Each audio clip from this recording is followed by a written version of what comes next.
Greetings ladies and gentlemen, and welcome to today's Reddit series video from the subreddit HFY called The Asimov Pt.8 of 8, written by Shogun CDN.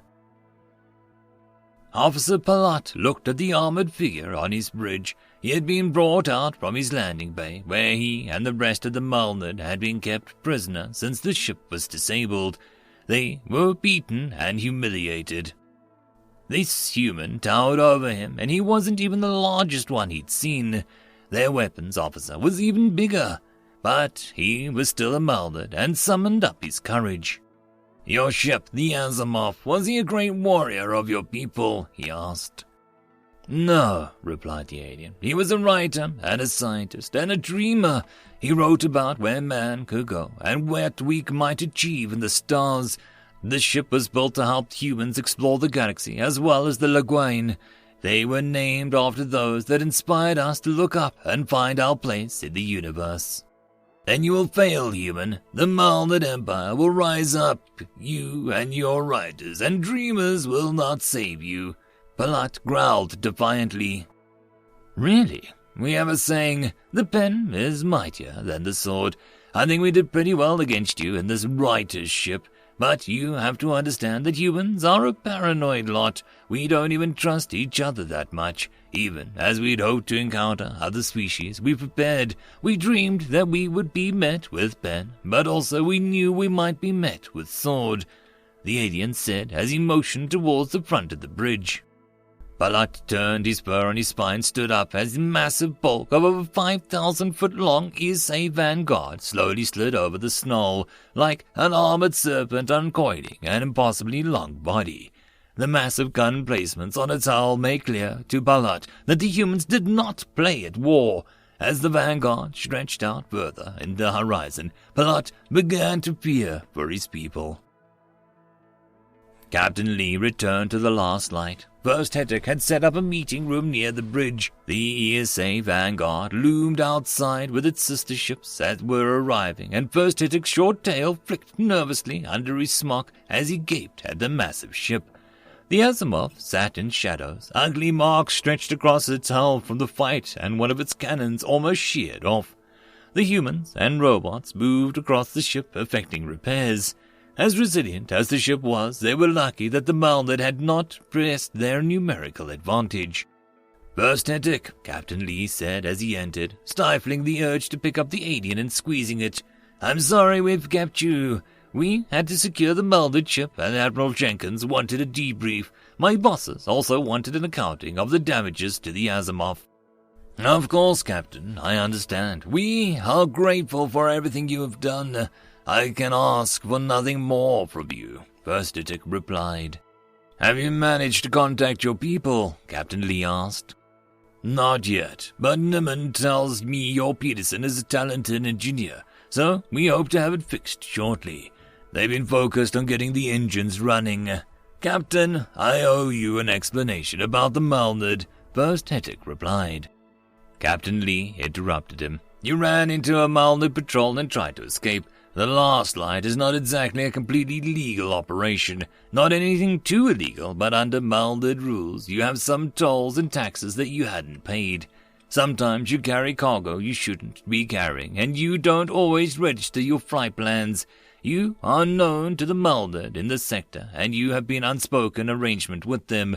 Sometimes you pay, sometimes you don't, but usually they don't really care as long as you pay more often than not. You tried to slip away, as you normally do, but this time they fired on your ship. You didn't know why and ran, but for some reason they wouldn't give up, and you found yourself here after running for a long time. You thought you might hide near the dead zone," Captain Lee continued. First Hetek's eyes widened. "Yes? How did you know?" Captain Lee reached into his pocket of his suit and pulled out an object, setting it on the table between them. First Hetek leaned closer and saw it was a Malnad fang. He looked up at Captain Lee. "How did he lose a fang?" First Hetek asked. "Zoo is very curious. Would you like to know why they chased you so hard?" The Rothler nodded, or rather wobbled his head in a manner that looked like a nod. Vero. She's the last survivor of a colony that was wiped out by the Malded, the one you found her at. There were supposed to be no survivors, no evidence. The Malded had claimed the colony was killed by an unknown rogue elements, but Vero saw them. She knew that they were part of the Malded forces. You weren't supposed to be there. Your trip to the colony wasn't registered. It seems after a long time of rooting the galaxy, a lot of species are getting a little tired of the Malded, Captain Lee said. We heard the same reports about the colony. I've heard rumblings about dissent, but the Malded have always been like this, First Hittick said. Yes, but in the past it's been in times of war, or they'd always had some pretense, some ruse that they used to justify their actions. Maybe they say that they were attacked first, or were defending their territory, and it worked. This time they had nothing. The colony was legally established, even under their rules.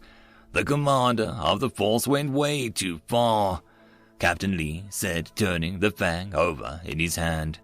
The Malded may be bullies, but the galaxy is a big place, and even they don't have the strength to fight other species if they decided to band together. In order to do that, they thought they needed a catalyst. Vero, you saved the one Rothler that might change the galaxy.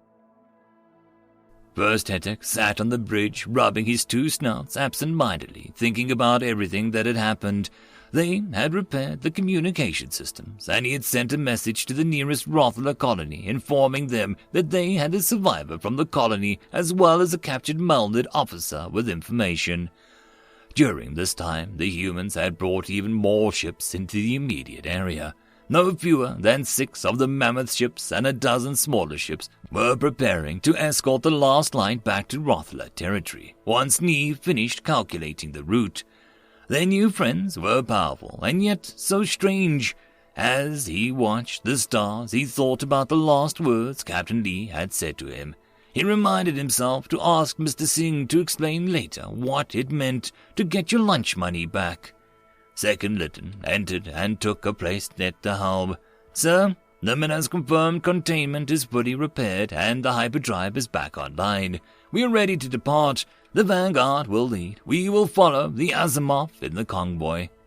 Good, First Hittick said as he placed a reassuring paw on the Second Lytton's shoulder. Do not lose that ship. The end. And that, my friends, concludes this dose of science fiction fun. I hope that you enjoyed. And if you did, please don't forget to support the author from the link down below.